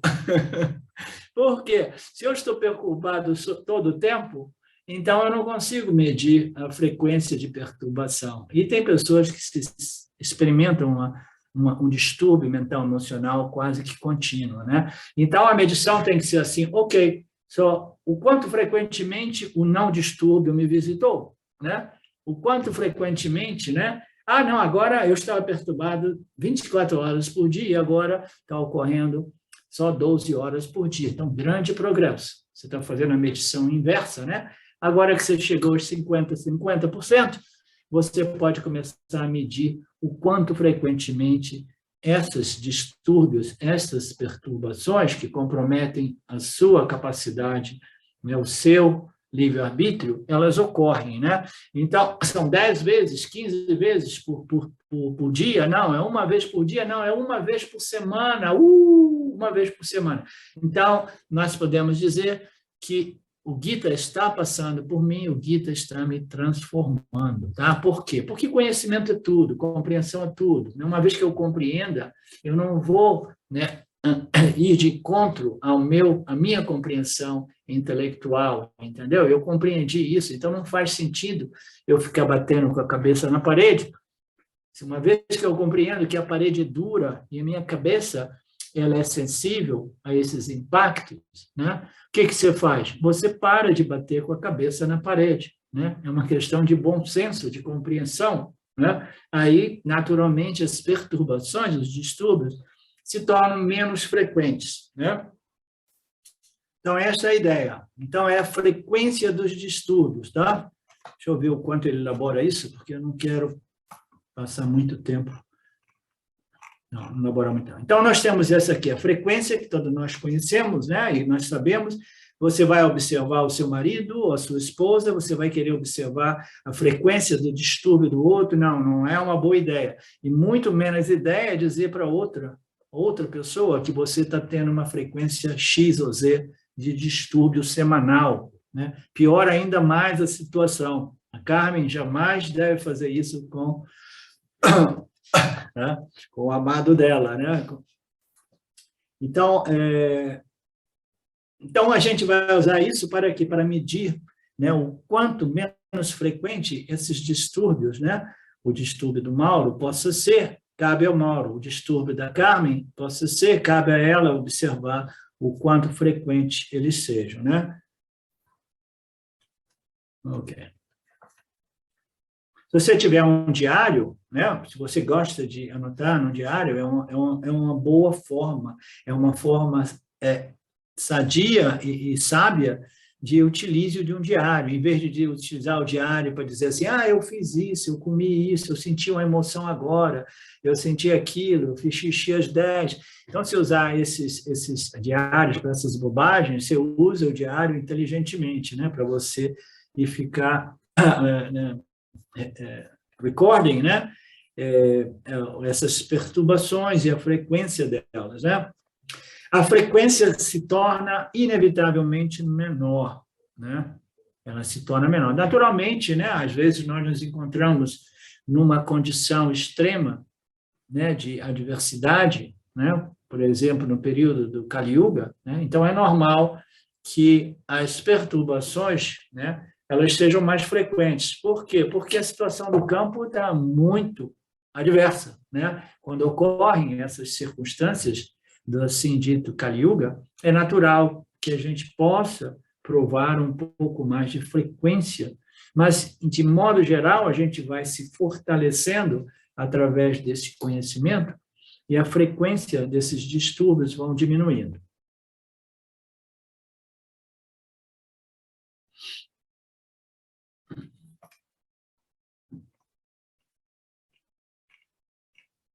Então, qual é o segundo aspecto para você fazer esta medição do seu crescimento espiritual? A segunda é a intensidade deste distúrbio. A frequência, ela me permitiu, né, observar que está acontecendo só uma vez por semana, né? Mas uma vez por semana não diz tudo, né? É muito relativo, né? Porque se ocorre uma vez por semana e depois a intensidade seja tremendamente enorme, né? E que este distúrbio se prolongue muito, né? Então, a gente tem que analisar esses três aspectos dessas tempestades mentais e emocionais, né? Então, quando ocorre a frequência e depois a intensidade. Será que a intensidade foi tal que quando ocorreu esta ignorância, quando essa reação puramente ignorante ocorreu, será que ela ocorreu somente mentalmente? Será que ela ocorreu somente mentalmente e eu pude me conter, né, e não jogar no campo, né? Então, a intensidade também é muito importante. Existem perturbações que são superficiais, que elas não afetam nem mesmo a mente, né, como um desejo do Yanni. Vem, ele fala assim, não, obrigado, a mente não foi afetada por aquele Sudakama, né? Então, esta intensidade de qualquer distúrbio mental, e os desejos e aversões são distúrbios mentais também, né? Então, a intensidade diz muito, né? Porque se antes, né, eu realmente eu sofria um impacto tão grande desses distúrbios, né, desse desequilíbrio emocional, que a coisa vinha, subia, minha cabeça ficava vermelha, saía fumaça das orelhas, dos olhos, do nariz, como se diz, né? Mas ainda assim eu me continha, né? E eu não dizia nada, né? Então a intensidade é alta, é forte, é elevada, mas ainda assim eu não jogo ela no campo. Então já é uma vantagem, né? Mas existem pessoas que elas recebem esses impactos, essas perturbações, esses distúrbios, e o distúrbio não permanece somente a nível mental. Então, qual é o segundo nível, né, desta intensidade de distúrbio? É que o distúrbio é contido dentro da minha mente, mas aí chega um ponto que ela explode, né, e aí eu começo a verbalizar, né, jogando porcaria em todos os lados, né? Dando chilique, gritando, quebrando coisas às vezes, né? Entendeu? Fazendo aquela cena assim, né? de drama de Hollywood, né? Então, é um distúrbio que é intenso, que não foi contido a nível emocional, e ele vazou para o nível verbal. E aí, o que ocorre? Eu joguei no campo. Quando a gente joga no campo, aí o distúrbio se torna mais complexo, porque aí a gente vai ter que lidar com o conflito, porque nós jogamos no campo, então eu não sou o único envolvido nesta situação, nesta intensidade de distúrbio mental. Antes era contida, eu era o único fator. Agora eu joguei no campo, eu vou ter que lidar com alguns karmas, alguns conflitos, né? Porque ninguém gosta, né, de receber as porcarias dos outros, né? Tem pessoas que gostam, né? Os bons samaritanos às vezes gostam.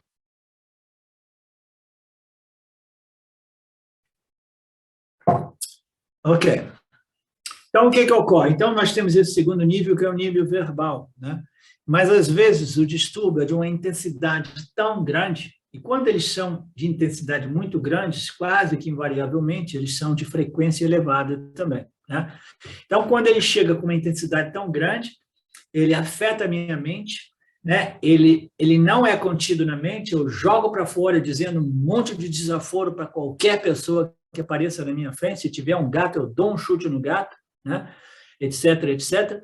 E não somente isso, depois de eu ter extravasado tudo isso, o corpo físico também permanece sofrendo aquele impacto, né? Então, afetou a mente, afetou a minha verbalização, e depois o corpo físico foi afetado, e tem pessoas que permanecem ainda assim tremendo depois de uma crise intensa de distúrbio mental. A mente, o corpo, as palavras, e você vê que a pessoa leva um tempo para se tranquilizar, não somente a nível mental e verbal, mas fisicamente, fala, se acalme, se acalme. E o corpo todo da pessoa está tremendo, né, de ódio, né, como se diz, de catarses, né? A gente chama aquela catarse, jogar para fora e o corpo fica, né? Então, é uma intensidade altíssima, né, que, como eu disse, quase sempre envolve uma frequência alta também, né? Então, os órgãos do mental, os órgãos da fala, as palavras também são afetadas. Então, os usos dessas palavras fortes irão machucar outras pessoas, você vai xingar, e as coisas vão ficar sempre mais complexas, né? Esta é a perturbação mental que está sendo transbordada a nível verbal. E se ainda for muito mais intenso, ela transborda para o corpo físico, o corpo fica tremendo. Algumas pessoas sentem arfar pesado e tudo. O que é arfar?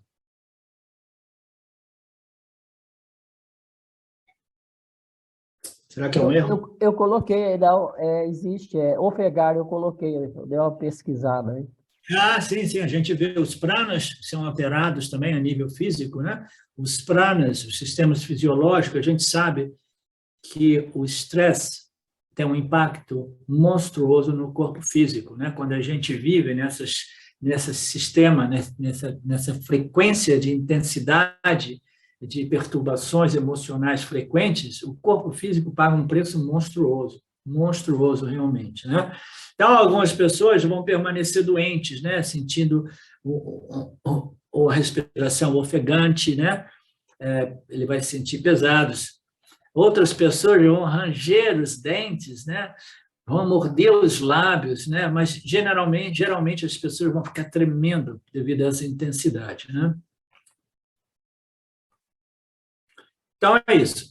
Quando essa intensidade é menor, a mente é afetada. Quando é um pouco mais afetada, as palavras que você coloca são afetadas. Isso cria muita dificuldade, né? Então, o primeiro teste é a frequência, o segundo é a intensidade. Qual é o terceiro teste? O terceiro sistema, o método de medição, o sistema é o tempo de recuperação, como nós sabemos, né? Então, eu estava dizendo anteriormente, se a intensidade é uma intensidade, se a frequência é a frequência, somente uma vez por semana eu me sinto deprimido ou irritado, perturbado, né? Raivoso. Não, uma vez por semana eu estou dando chilique, tendo uma crise, né?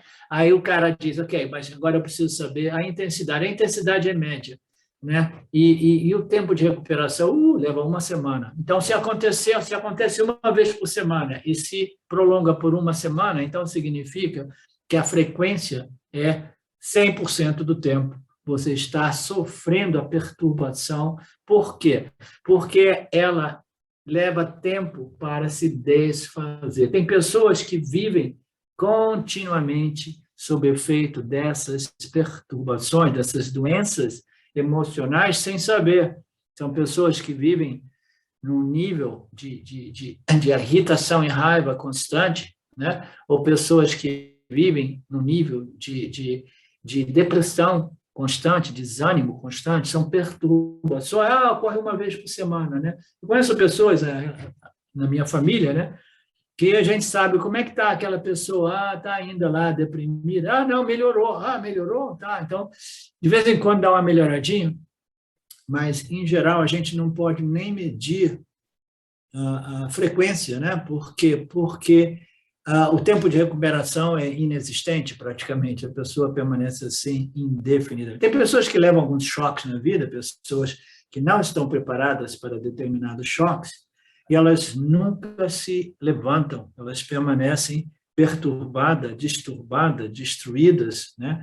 Psicologicamente, emocionalmente, para o resto da vida, né? São os grandes traumas, né, que a gente sofre. Então, a não recuperação faz de modo que isso se torne um trauma prolongado. É tão profundo que eu permaneço chateado, aborrecido, irritado por dias e dias e dias e dias, semana inteira, às vezes um mês inteiro, e às vezes um ano inteiro, e às vezes uma vida inteira, tá? Então, eu lembro do meu tempo de garoto, eu lembro quando eu tinha essas crises, eu lembro quando, às vezes, eu tinha que esperar, eu lembro exatamente, eu costumava dizer, vai passar, em geral, leva uns 3 dias para sair desta nuvem escura, né, de desânimo, de depressão, de raiva, né? Eu lembro exatamente quando eu era garoto, como isso ocorria, entendeu? Então, eu posso ficar, né, por semanas, e quando começa a ficar mês inteiro, meu Deus, é como você ter uma crise lombar, né, uma crise de coluna. No início é um dia de recuperação, 2 dias, 5 dias, uma semana. Imagina se amanhã leva um mês para recuperar, né? Aí a coisa vai ficando sempre mais complicada, né? Então, esse conhecimento precisa ser convertido de modo que a gente possa passar no teste, né? Esse teste de avaliação da sua sabedoria espiritual, digamos assim. O Jnani é aquele que tem uma mente clara e forte. São 2 aspectos da mente do Jnani. Ela é clara, né? Ela é satívica, né? E ela é forte. Ela é forte. O que significa uma mente forte, Laerte? Você que conhece bem a mente humana. Pelo menos no Karma Yoga, é uma mente capaz de receber bem os resultados das ações que não estão de acordo com o desejo dela, né? Exatamente. Então, uma mente forte é uma mente capaz de receber as crises, os choques, né? As adversidades, né? As dores da vida, né? Sem perder o equilíbrio, né? Recebe com elegância, né? Sem que ela fique derrubada, caída por uma semana, um mês, um dia, uma hora, né? Vocês lembram do exemplo, né? O exemplo do Baal Sekar, Ramesh Baal Sekar, ele teve um discípulo dele, que era o Liquorman, Yanni Liquorman, se não me recordo bem. E o Liquorman, ele conta essa história, que ele estava no apartamento com o Baal Sekar, quando chegou uma telefonada dizendo que o filho dele, que era jovem, tinha morrido num acidente de carro, né, de automóvel. E aí ele disse que foi um choque grande para o Baal Sekar, e ele deu uma chorada, ele chorou ali, não sei quanto, não lembro quantos minutos ele chorou. Aí depois que ele parou de chorar, ele se recompôs e começou a fazer tudo como se nada tivesse acontecido e jamais tocou no assunto. Então, aquela crise foi uma crise muito passageira, foi um choque, né, que é relativamente natural, né, à humanidade, né, o indivíduo recebeu um choque, né, mas passou rapidinho, né. Eu tive uma situação semelhante, uns 6 anos atrás, eu estava na Índia, eu fui fazer um seminário com James, né, e depois eu fiquei lá dando satisfações para o pessoal. A gente fazia classe todo dia de tarde. E aí, naquele dia, chegou a telefonada do meu irmão de Macaé, dizendo que o meu irmão mais jovem tinha falecido, né? Então, na hora, eu pensei assim, quando meu irmão me encontrou, né, conseguiu me ligar, né, lá na Índia, ele que não é de ligar para ninguém, eu falei, tem alguma notícia ruim. A primeira coisa eu falei, ok, Beto, é o pai, né? Ele falou, não, é o irmão se foi, né? Então, é um choque, né? É um choque naquele momento, né? E meu irmão começou a ficar emocionado, né, dizendo, chorando um pouco, porque você está sempre fora, você deixou a família no exterior, você nunca passa por isso, eu tive que enterrar diversas pessoas, você está aí, bababá, bababá, né? Aí eu dei uma choradinha com meu irmão, eu falei, tudo bem, mas foi melhor para o meu irmão falecer, porque ele já estava sofrendo muito, né, com problema de depressão, etc, etc. E isso era o quê? Era uma meia hora, uma hora antes do pessoal chegar para o satsang. Quando o pessoal chegou para o satsang, que estava ocorrendo no meu apartamento, né, onde eu estava morando, a Silvia comentou com eles e todo mundo começou a ficar e vamos cancelar o satsang. Eu falei, que isso? Para que a gente vai cancelar o satsang? Eu não preciso fazer nada, né? Eu vou decidir ainda se eu vou tomar um avião para ir lá ajudar o meu pai e o meu irmão a digerir essa situação, mas a gente não precisa de cancelar nada, né? E nós fizemos o nosso satsang, aí minha mente ficou ainda mais satívica, né? Aí eu pude tomar uma decisão, e eu tomei a decisão de comprar uma passagem aérea e viajar imediatamente, né? Ou tanto quanto imediatamente possível, para encontrar meu pai e meu irmão, né? Então, o Yanni, ele tem esta força mental que permite a ele sofrer as crises e adversidades, né, com sabedoria, né, sem perder o equilíbrio.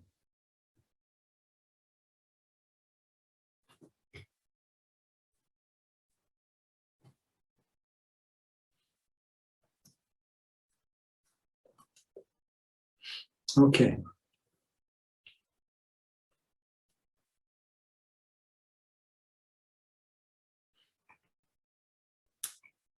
Então, não somente as coisas negativas, ele tem uma mente forte, mas ele tem a mente forte para as coisas positivas, aquelas alegrias que provocam muita excitação, né? Porque essas excitações excessivas podem produzir também adversidades. Aí o Swami, de vez em quando, coloca uma piadinha dizendo que o cara, né,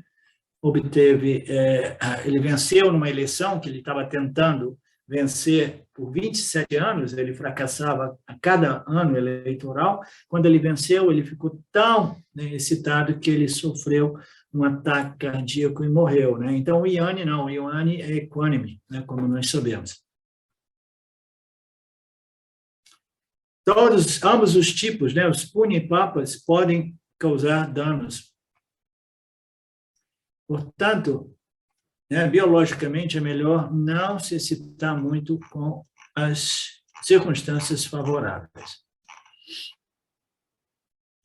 Então, quem é o Yanni? é aquele que não se deixa levar pelas circunstâncias do dia a dia. Bacana essa definição, né? Aquele que não se deixa levar pelas circunstâncias do dia a dia, né? Se forem favoráveis ou desfavoráveis, ele permanece equânime. Ele é desapaixonado, né? Ele é equilibrado. Desapaixonado é uma noção, né? Um apontamento importante, porque algumas pessoas elas supervalorizam a paixão pela vida, né? O tesão pela vida, né? A vontade de consumir experiências, porque a vida é maravilhosa, né?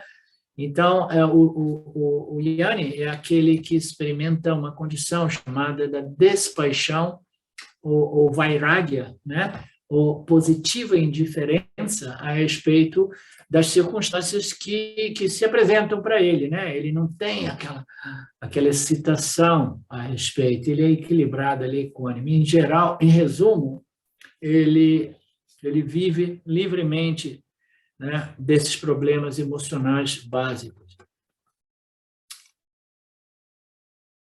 Então, ele tem aquele equilíbrio, né? Ele não sofre do samsara, porque o samsara ocorre devido a este desequilíbrio, essa fraqueza, né, que é derivada da ignorância a respeito do sistema, de tal modo que ele vive esses desejos vinculativos, né, e aí sofre, né, as frustrações, né, decorrentes dos desejos obstaculizados, né, obstruídos, né. Então, ele vai sofrer muito, né, até que ele desenvolva uma compreensão sobre o sistema, sobre Ishvara, né, e as leis que regem o campo, né. Então, o Jnani é aquele que é livre do apego em relação aos resultados. O Jnani está livre do apego quando dizemos que ele é livre de apego.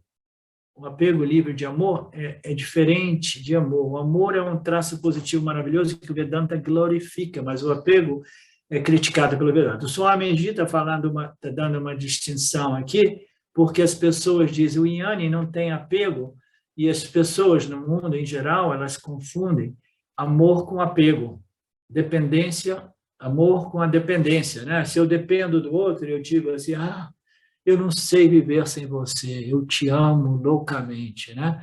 E a pessoa que está recebendo aquilo diz assim, nossa, que amor esse, hein?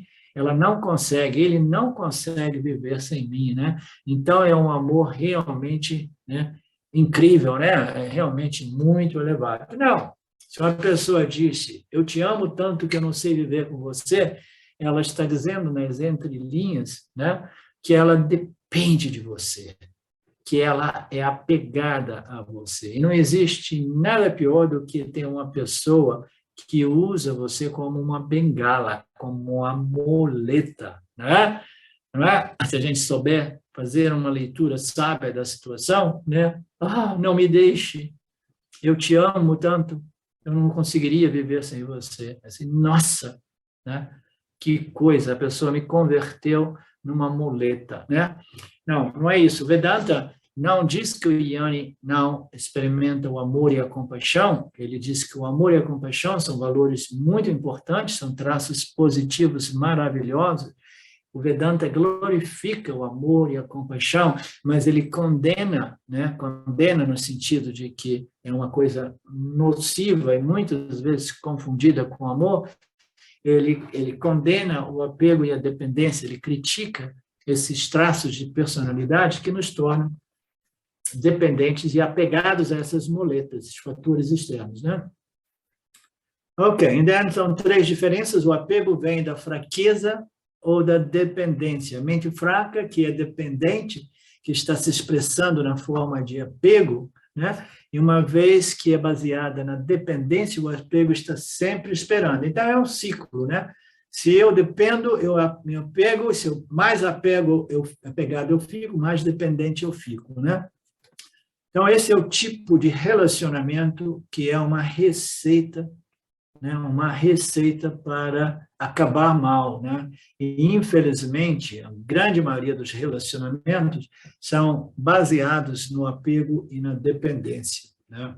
Porque eu não sei o que é o amor e eu estou buscando alguém que me ame, mas a curiosidade em tudo isso é que o outro também está buscando alguém que o ame, né? Então, nós estamos vendo duas pessoas buscando o amor, o que denota o fato de que elas não têm amor próprio, né? E elas estão buscando amor em alguém que naturalmente é carente também de amor, porque está buscando amor, né? Então, no final das contas, todos esses relacionamentos, quase que invariavelmente, eles são baseados nesta dependência e apego, né, que se torna realmente tóxico com o tempo, né? Raramente, às vezes, esses relacionamentos eles vão se estabilizando e eles acabam não produzindo tanta dor, né? Produzem mais um companheirismo, né, uma amizade, né, sem muitas expectativas, mas ainda assim, apego, expectativa, dependência ainda permanece ali, mas sem causar muitas dores, né?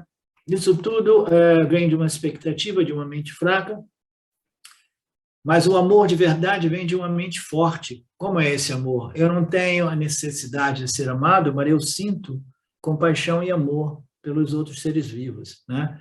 Então, não é algo que eu queira, mas é algo que é parte da minha natureza e que eu compartilho este amor, né? Esta é a grande diferença, né? E nos relacionamentos, em geral, você está buscando o amor, você não está buscando dar o seu amor, né?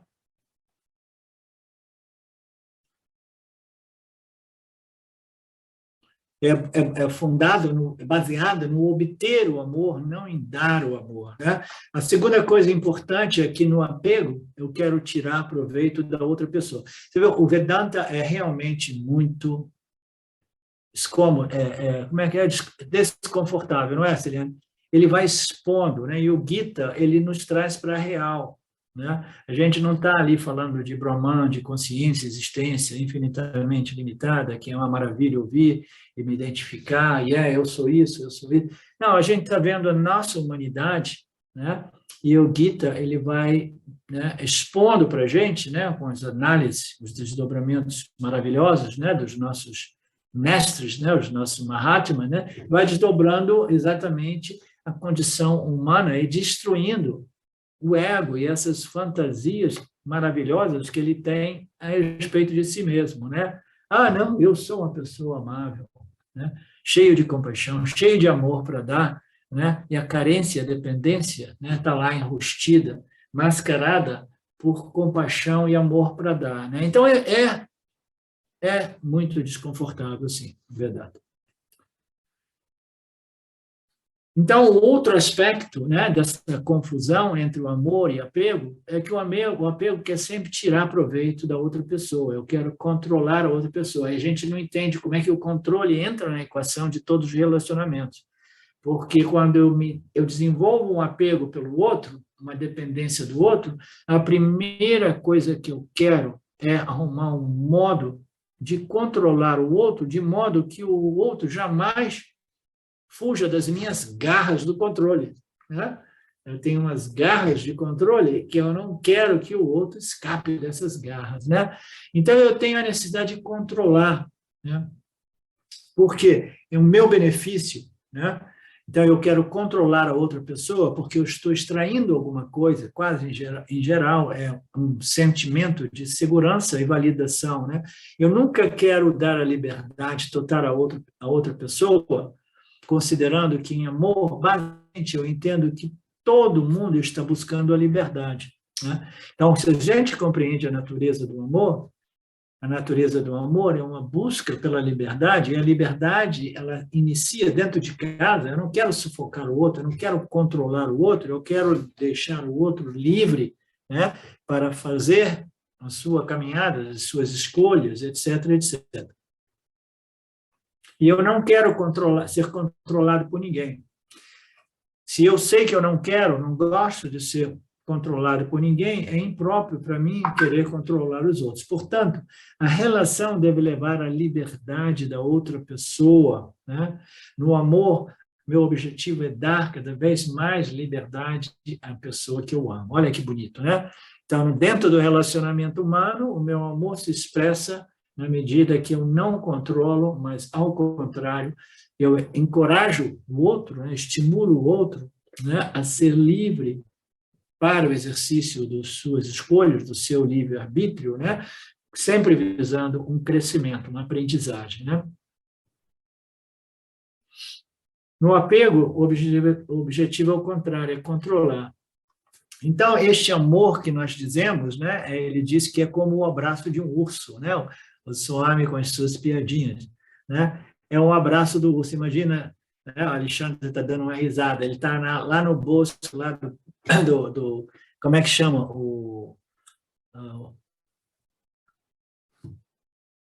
Aqui nós temos um planalto, ali vocês têm o outro planalto, que é chamado, não é, Guimarães. Hã? Chapada dos Guimarães. Guimarães. Guimarães. Está lá, ele vai, né, explorar a Chapada dos Guimarães com toda a natureza, ele encontra um urso.